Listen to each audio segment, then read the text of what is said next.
नमस्कार, आपके साथ हूं मैं आरजू दुबे और आप देख रहे हैं न्यूज नेशन। यूपी के नोएडा में सिविल इंजीनियर आसमा खान की हत्या उसके पति नुरुल्ला हैदर ने कर दी।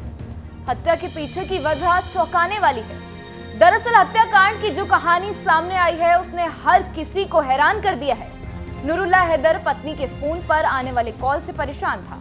उसका शक दिन प्रतिदिन बढ़ता ही जा रहा था। शक का यह जहर जब अपनी सीमा पार कर गया तो नुरुल्ला ने पत्नी को ही मार डालने का फैसला ले लिया।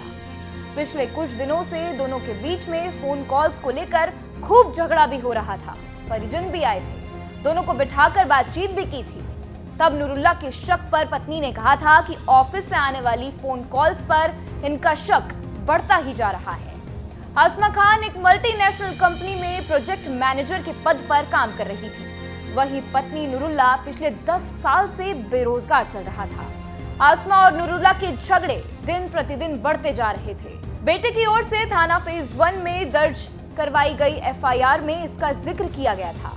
नुरुल्ला ने पत्नी की हत्या के बाद खुद थाना जाकर सरेंडर कर दिया। उसने कहा कि उसके बेरोजगार होने के कारण आसमा हमेशा उसे बात ठीक से नहीं करती थी और दुर्व्यवहार करती थी। नुरुल्ला और उसकी पत्नी आसमा खान के बीच बहुत झगड़ा होता था। इसके बाद उसने पति को रास्ते से हटाने का ही फैसला ले लिया।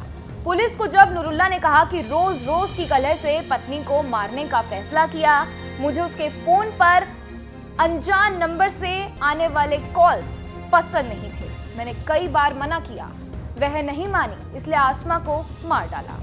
नोएडा सेक्टर 15 स्थित 3 मंजिला मकान में नुरुल्ला और आसमा रहते थे। शुक्रवार को झगड़े के बाद नुरुल्ला ने पत्नी की हत्या की प्लानिंग की। दोपहर करीब 1 बजे आसमा पहली मंजिल वाले कमरे में ही सो रही थी। इसी समय नुरुल्ला चाकू और हथौड़ा लेकर पत्नी के कमरे में पहुंचा और चाकू और हथौड़े से ताबड़तोड़ वार कर पत्नी को मौत के घाट उतार दिया। 4 अप्रैल 2025 को कंट्रोल 112 द्वारा सूचना मिली कि सेक्टर 15 में एक महिला की हत्या कर दी गई है। इस सूचना पर तत्काल पुलिस मौके पहुंची। मैं और अधिकारी भी मौके पर गए। मौके पे जो C154 मकान नंबर है उसमें जाने पर पता चला कि नुरुल्ला हैदर नामक व्यक्ति ने अपनी पत्नी आसमा की अवैध संबंधों के शक में हत्या कर दी गई है। इस संबंध में थाना फेज 1 में मुकदमा पंजीकृत किया गया है।